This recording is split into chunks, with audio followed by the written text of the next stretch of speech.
পুরো সাংবিধানিক পরিবর্তন করে নতুন একটি বাংলাদেশের যাত্রা শুরু করতে যাই। আকাশের মধ্যে ইনকিলাব জিন্দাবাদ লিখে দিবে ইনশাআল্লাহ।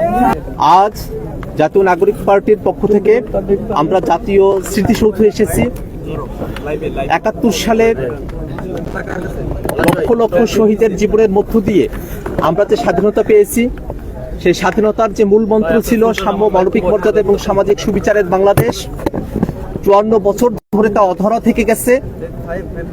আমরা জাতীয় নাগরিক পার্টি এনসিপির নেতৃবৃন্দ, সারা দেশের আমাদের নেতাকর্মীরা আমরা অঙ্গীকারবদ্ধ যে ৭১-এর সাম্য, মানবিক মর্যাদা এবং সামাজিক সুবিচারের যে বাংলাদেশ, সেই বাংলাদেশ নির্মাণে এনসিপি জাতীয় নাগরিক পার্টি কাজ করে যাবে। সারা বাংলাদেশে আমাদের অনেকগুলো প্রস্তাবনার জায়গা রয়েছে। বাংলাদেশকে গোটা বিশ্বের বুকে মাথা উঁচু করে দাঁড়াবার মতো একটি দেশ হিসেবে দেখা, ঢাকা শহরকে গ্লোবাল সাউথের প্রধান হিসেবে দেখা এবং অনেকগুলো স্বপ্ন নিয়ে আমরা আগাচ্ছি। বাংলাদেশের বর্তমান প্রেক্ষাপটে আমরা বিশ্বাস করি যে নতুন একটি সংবিধানের বাস্তবতা রয়েছে। তার প্রেক্ষিতে আমরা গণপরিষদ নির্বাচনের কথা বলেছি এবং একই সাথে সে গণপরিষদ নির্বাচনে যারা জয়ী হবেন তারা সংসদ সদস্য হিসেবেও ভূমিকা পালন করবেন, তেমন প্রস্তাবনা আমাদের পক্ষ থেকে আছে। আমরা সারা দেশের মানুষের কাছে আমরা দোয়া চাই যাতে করে যে তারুণ্যের হাত ধরে জাতীয় নাগরিক পার্টি এনসিপি তার কার্যক্রম শুরু করেছে, যেন বাংলাদেশের সকল সম্প্রদায়ের মানুষকে, সকল ঘরানার মানুষকে, সকলের জন্য একটা আস্থাভাজন রাজনৈতিক দল হিসেবে আমরা আমাদের যাত্রা শুরু করতে পারি। ডান বামের বাইনারির বিভাজনের মধ্যে না গিয়ে সত্যিকার অর্থে একটি মধ্যমপন্থী রাজনীতি বাংলাদেশে আমরা সূচনা করতে পারি, তেমন অঙ্গীকার আমাদের রয়েছে।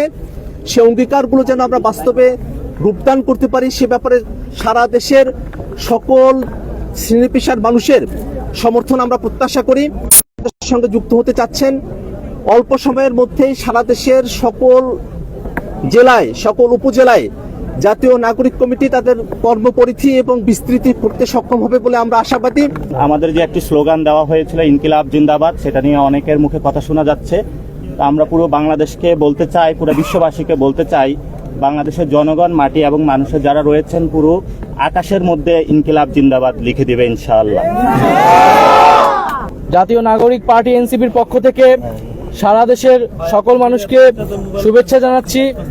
আমাদের এই ভূখণ্ডের জনপদের মানুষের যে লড়াইয়ের ইতিহাস রয়েছে, 1947 সালের আজাদির লড়াই থেকে শুরু করে 1971 সালের মহান স্বাধীনতা সংগ্রাম এবং 2024 সালের ছাত্র জনতার গণ অভ্যুত্থান, এই সকল লড়াইয়ের আকাঙ্ক্ষাকে ধারণ করেই আমরা নতুন বাংলাদেশ বিনির্মাণ করব এবং সেই লক্ষ্যে এনসিপি কাজ করে যাচ্ছে। এবং আমরা বলেছি যে 1971 সালে মুক্তিযুদ্ধের মধ্য দিয়ে আমরা একটি স্বাধীন রাষ্ট্র পেলেও আমাদের যে সার্বভৌমত্ব, সেই সার্বভৌমত্ব বারবার হুমকির মুখে পড়েছে। আমাদের যে গণতান্ত্রিক তন্ত্রের বীজ বপন করা হয়েছিল, ফলে আমরা বলেছি যে একটি নতুন প্রজাতন্ত্র আমাদের গড়তে হবে এবং তার জন্য একটি নতুন সংবিধান এবং গণপরিষদ নির্বাচনের প্রয়োজন। সেই জায়গা থেকে আমরা সেকেন্ড রিপাবলিকের কথা বলেছি এবং আমরা সেই লক্ষ্যে কাজ করে যাচ্ছি। এবং জাতীয় নাগরিক পার্টি এই মুহূর্তে তার প্রথম লক্ষ্য হচ্ছে তার সাংগঠনিকভাবে কার্যক্রম বিস্তৃত করা, তৃণমূলে সাংগঠনিক কার্যক্রম বিস্তৃত করা এবং নিবন্ধন নিতে যেই ধরনের শর্তাবলী পূরণ করতে হয় সেই শর্তাবলী পূরণ করার দ্রুত সময়ের মধ্যে পূরণ করে আমরা নিবন্ধন কার্যক্রম আগাবো। এ মাসের মধ্যে আমরা আমাদের গঠনতন্ত্র যে প্রণয়নের কাজ, সেই প্রণয়নের কাজটি আমরা শুরু করব এবং আমাদের আজকের এই স্মৃতিসৌধে শ্রদ্ধাঞ্জলি নিবেদনের পরে আমরা রায়ের বাজার যাব। সেখানে আমাদের যে জুলাই অভ্যুত্থানে যারা শহীদ হয়েছে সেই শহীদদেরকে আমরা শ্রদ্ধা নিবেদন করব। শহীদদের প্রতি আমাদের যে ৭১-এর শহীদ এবং জুলাইয়ের শহীদ, তাদের প্রতি শ্রদ্ধা নিবেদন করেই, তাদের আত্মত্যাগকে স্মরণ করেই আমরা আমাদের যাত্রা শুরু করছি।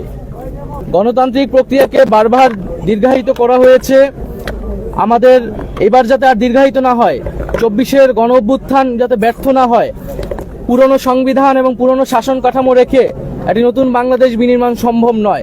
কেবলমাত্র সরকার পরিবর্তন করেই আমরা কিন্তু আমাদের জনগণের যেই কল্যাণ সেটি সম্ভব নয়, প্রকৃত গণতন্ত্র বাস্তবায়ন সম্ভব নয়। সেজন্য আমরা বলছি যে আমরা যেহেতু এই 24 সালে গণ অভ্যুত্থান হয়েছে, ছাত্র জনতা রক্ত দিয়েছে, আমরা কেবল সরকার পরিবর্তন নয় বরং শাসন কাঠামো সহ পুরো সাংবিধানিক পরিবর্তন করে নতুন একটি বাংলাদেশের যাত্রা শুরু করতে চাই, যেখানে প্রকৃত গণতন্ত্র, ইনসাফ এবং সাম্য নিশ্চিত করা সম্ভব হবে।